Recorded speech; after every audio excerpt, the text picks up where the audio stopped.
நாம பேசுற ஒவ்வொரு வார்த்தைக்கும் ஒரு சக்தி இருக்குன்னு என்னைக்காவது ஆழமா யோசிச்சிருக்கீங்களா? சில சமயம் நமக்கு தெரியாமலே கூட அது ஒரு பெரிய தாக்கத்தை ஏற்படுத்திடும்.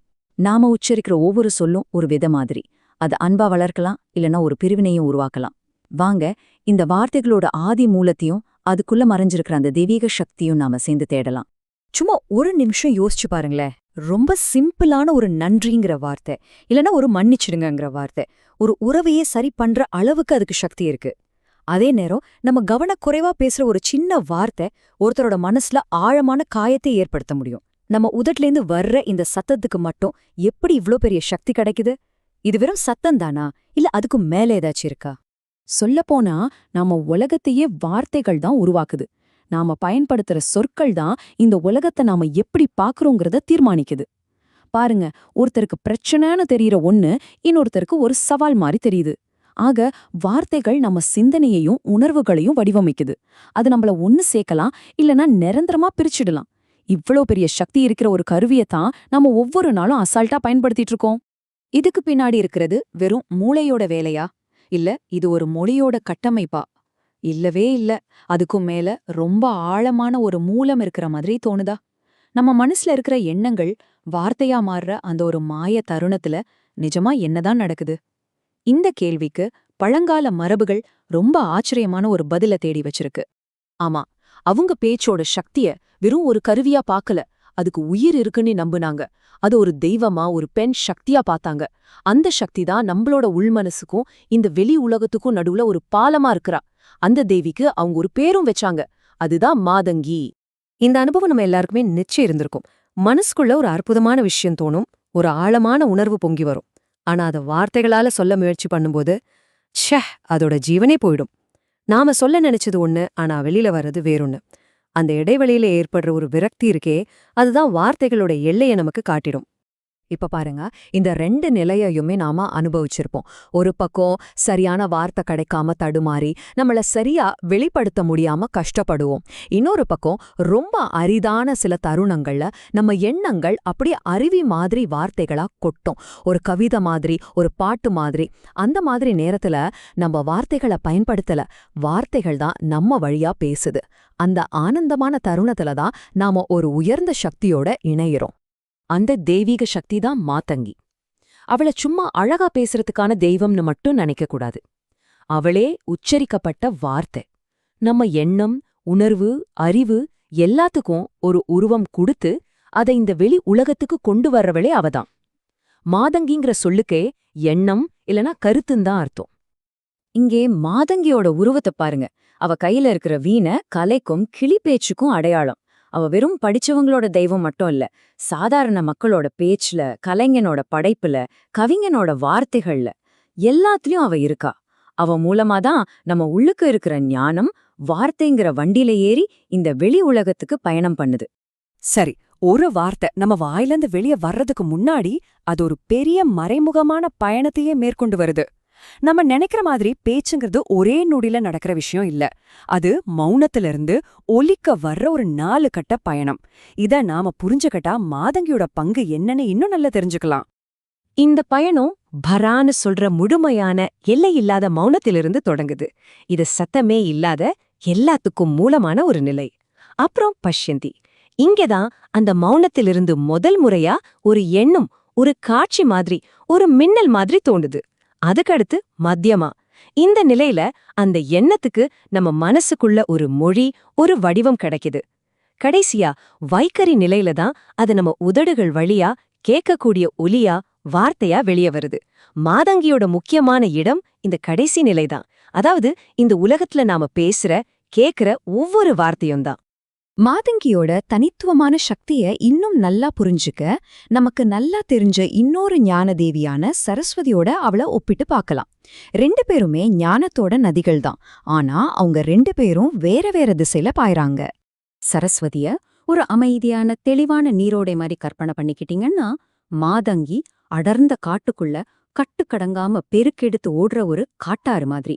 சரஸ்வதி வேதங்கள், சாஸ்திரங்கள், இலக்கணம்னு ஒரு கட்டமைப்போட இருக்கிற அறிவை குறிக்கிறாங்க. ஆனா மாதங்கியோ அந்த கட்டமைப்புகளுக்கு வெளியில இருக்கிற ஞானத்தை குறிக்கிறா. அவளோட ஞானம் எந்த விதிக்கும் கட்டுப்படாதது. அதனாலதான் அவ கலைஞர்கள், கவிஞர்கள், சமூகத்தோட விளிம்புல இருக்கிற ஞானிகளோட தெய்வமா இருக்கா. இந்த மேற்கோள் மாதங்கியோட குணத்தை ரொம்ப அழகா சொல்லுது. அவ வெறும் உயர்ந்த புனிதமான அறிவுக்கு மட்டும் தெய்வம் இல்ல. அவ நம்ம சாதாரண அன்றாட வாழ்க்கையில இருக்கிற கலை, இசை, பேச்சு இது எல்லாத்துக்கும் தெய்வம். மரபுகளை உடைச்சு புது உண்மைகளை வெளியே கொண்டு வரதுல தான் அவளோட சக்தி இருக்கு. அதனாலதான் அவளை கணிக்கவே முடியாது. இங்கதான் ஒரு சுவாரஸ்யமான முரண்பாடே வருது. ஒரு பக்கம் அவள மிக உயர்ந்த போதனைகளோட தெய்வம்னு சொல்றோம். ஆனா இன்னொரு பக்கம் அவளை எப்படி ஒரு ஒதுக்கப்பட்டவளா பார்க்க முடியுது? உச்சரிக்கப்பட்ட வார்த்தையோட தெய்வம் எப்படி தூய்மையற்றவளா கருதப்படுறா? இந்த முரண்பாட்டுக்குள்ளதான் அவளோட உண்மையான சக்தியே ஒளிஞ்சிருக்கு. தத்துவ ரீதியா பார்த்தா முழுமையான உண்மைங்கிறது மௌனமா எல்லை இல்லாம இருக்கு. நாம ஒரு வார்த்தையை உச்சரிக்கும்போது அந்த முழுமையான உண்மையோட ஒரு சின்ன துண்டை மட்டும் எடுத்து அதுக்கு ஒரு வடிவம் கொடுக்கறோம். இப்போ ஒரு மரத்தை மரம்னு சொல்றோம். அந்த வார்த்தை அந்த மரத்தோட முழுமையான அனுபவத்தை கொடுத்துடுமா? இல்லதானே. அது வெறும் ஒரு அடையாளம், அவ்வளவுதான். அதனால பேசப்படுற ஒவ்வொரு வார்த்தையுமே அந்த முழுமையோட ஒரு பகுதிதான். அந்த வகையில அது முழுமையற்றது அல்லது தூய்மையற்றது. இங்கதான் மாதங்கியோட ஸ்பெஷாலிட்டியே இருக்கு. அவ இந்த முழுமையற்ற தன்மைய தள்ளி வைக்கல, அத அப்படியே ஏத்துக்கிட்டு அரவணைச்சுக்கிறா. நம்மளோட சாதாரண குழப்பமான அன்றாட மொழி மூலமாவே மிக உயர்ந்த உண்மைகளை வெளிப்படுத்த முடியும்னு அவ காட்டுறா.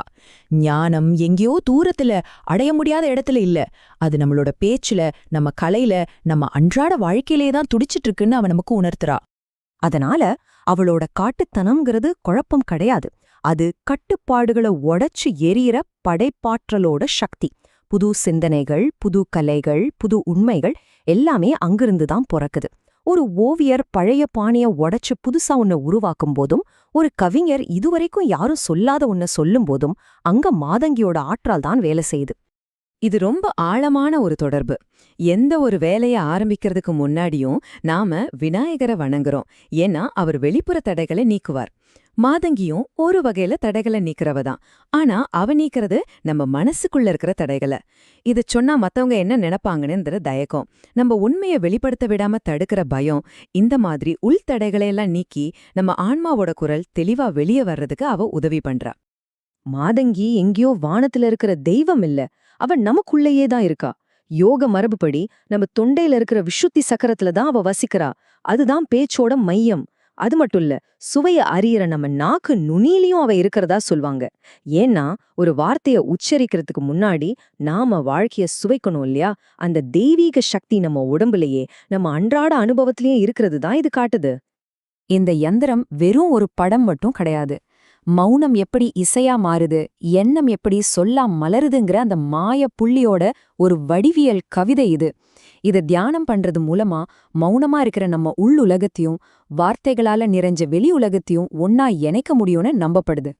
சரி, இப்போ நாம பார்த்த எல்லாத்தையும் நம்ம அன்றாட வாழ்க்கைக்கு கொண்டு வரலாம். மாதங்கிய பத்தின இந்த அறிவு நாம பேசுற விதத்தை பத்தி மறுபடியும் யோசிக்க வைக்குது. நம்மளோட ஒவ்வொரு உரையாடலும், ஒவ்வொரு வார்த்தையும் ஒரு சாதாரண செயல்பாடு மட்டும் இல்ல, அது ஒரு கலை, ஒரு புனிதமான செயல்பாடு. இந்த மேற்கோள் ரொம்பவே முக்கியமானது. பேச்சுங்கிறது வெறும் தகவலை பரிமாறிக்கிறதுக்கு மட்டும் கிடையாது. அது ஆனந்தத்தோட, சக்தியோட ஒரு வெளிப்பாடு. நாம உண்மையிலே ஒரு விஷயத்துல ஒன்றி போய் பேசும்போது நமக்குள்ள ஒருவித பரவசமும் மகிழ்ச்சியும் ஏற்படுது இல்லையா? அதுதான் மாதங்கியோட ஆனந்த வெளிப்பாடு. பேச்சுங்கிறது ஒரு தெய்வீக விளையாட்டு. இதிலிருந்து நாம புரிஞ்சுக்க வேண்டிய முக்கியமான விஷயம் என்னன்னா, ஞானத்தை தேடி நாம எங்கேயும் போக வேண்டாம். அது ஆழமான தியானத்துல மட்டும் கிடைக்கிறதில்ல. அது நம்ம உரையாடல்கள்ல, நாம பாடுற பாட்டுல, நாம உருவாக்குற கலையில, மத்தவங்களோட நாம வச்சுக்கிற பேரார்வமான தொடர்புகள்ல இருக்கு. வாழ்க்கையோட முழுமையான, சில சமயம் குழப்பமான, ஆனா மகிழ்ச்சியான வெளிப்பாட்டுல தான் தெய்வீகம் இருக்கு. அதனால இந்த விளக்கத்தோட இறுதியில உங்களுக்காக ஒரே ஒரு கேள்வி. உங்களுக்குள்ள ஒரு தனித்துவமான குரல் இருக்கு, ஒரு தனிப்பட்ட பார்வை இருக்கு, இதுவரைக்கும் நீங்க வெளிப்படுத்தாத ஒரு உண்மை இருக்கு. அந்த உண்மை என்ன? எந்த வார்த்தைகள், எந்த கலை, எந்த பாட்டு உங்க மூலமா இந்த உலகத்துக்கு வெளிப்பட காத்துக்கிட்டு இருக்கு? அதை கண்டுபிடிச்சு தைரியமா பேசுறதுலதான் மாதங்கியோட அருள் நமக்கு முழுமையா கிடைக்கும்.